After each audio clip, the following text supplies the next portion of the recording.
Guys, welcome back to my channel. Today I am going to be talking you through my absolute favourite eyeshadow palette that I love to wear and enjoy throughout autumn and winter. I can't believe we are now halfway through September and we are suddenly going into autumn, where you start to see a lot of the autumn colours. The products that you see in this video will suit a range of budgets, so it'll be ranging from the more high end, but the majority will thankfully be drugstore. For all you early birds out there, this may give you some ideas for stocking fillers for Christmas, or if you've got any birthdays in October, November or December, and this will help you get way ahead of the game.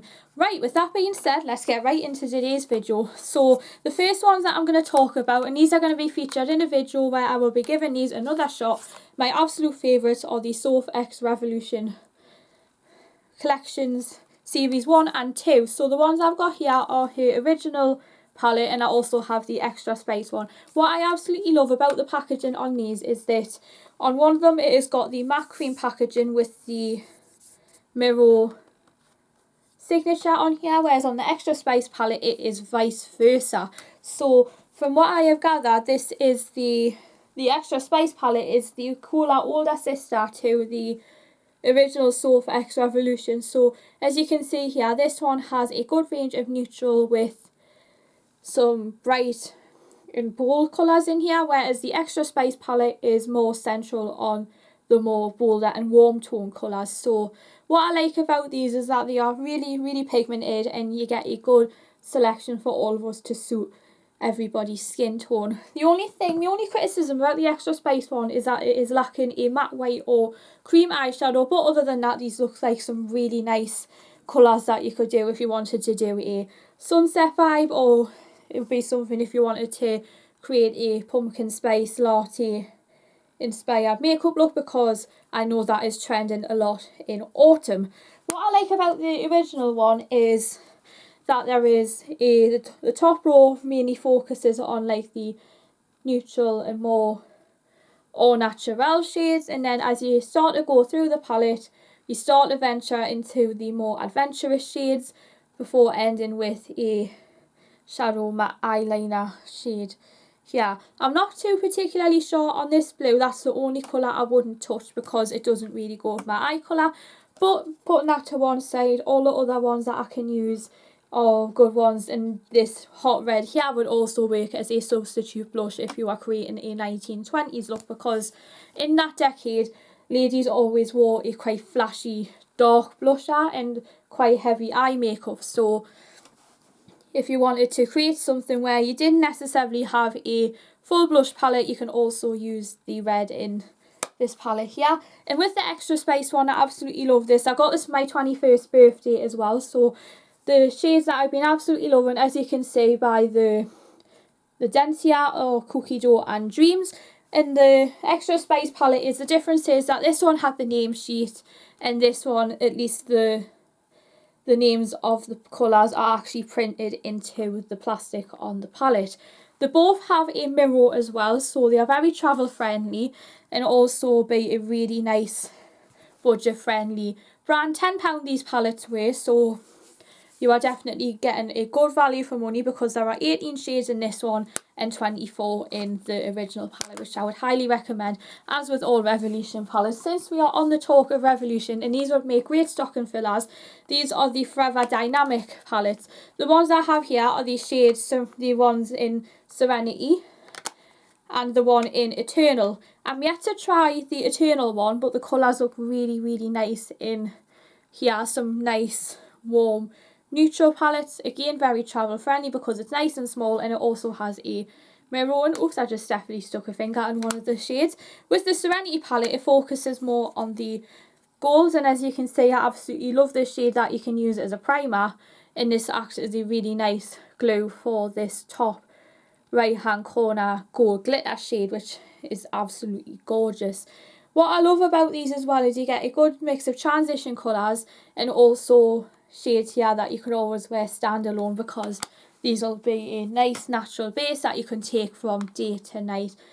They're only £4 as well, so if you're looking for any ideas for Christmas stockings, any early birds stuck for ideas, these would be a good brand.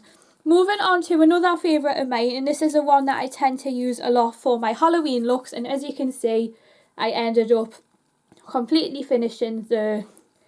Actually, it was a bit of a mixed story. I ended up completely finishing the matte black here, but also it cracked while it was in storage.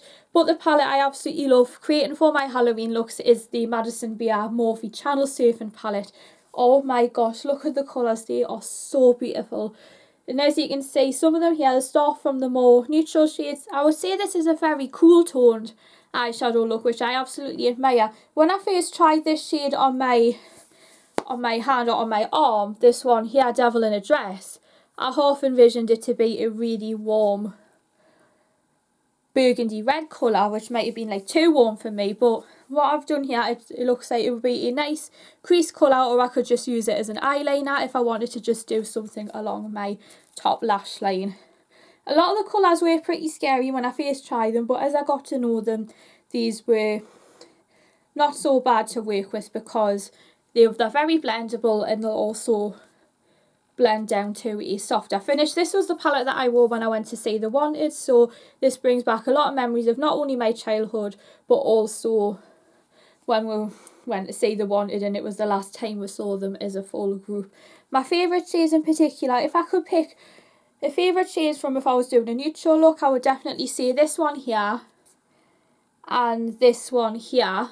And if I was doing a purple shade, I would say these two colours together, because this would be a nice transition shade, and this one you could use on your eyelid while softening down with this pigment here. Some of them are pressed pigments as well, so what I would say is I would just dust them on. I wouldn't use them all over the eyelids, so at least you are getting a nice softer colour if maybe some of them are too warm. And the last one that I have for you guys is this was probably the most expensive one that I ever purchased, and this is the Warm Neutrals palette by MAC.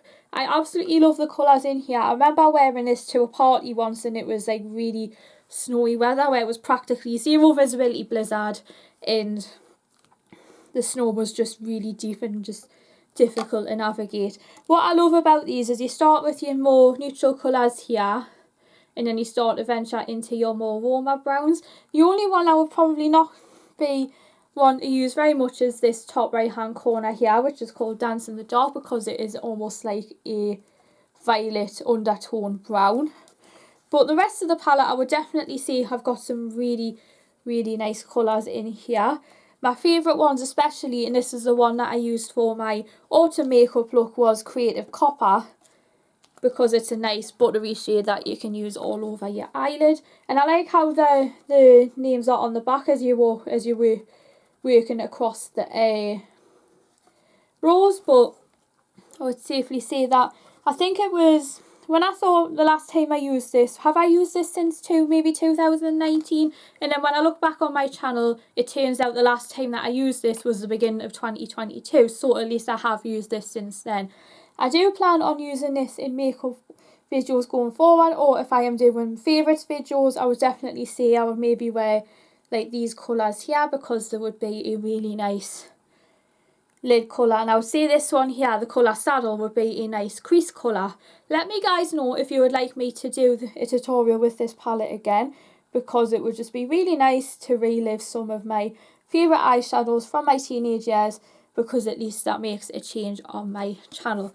There you have it guys, that is my favourite eyeshadows for autumn winter collection. This isn't in a particular year, so if you're wanting to revisit this in September of each year, you're more than welcome to visit this. Let me know what your favourite eyeshadow palette is, or if you've got these singular eyeshadows, because I would love to hear some of your suggestions. If I've already got them, I could do a demonstration of them on my channel.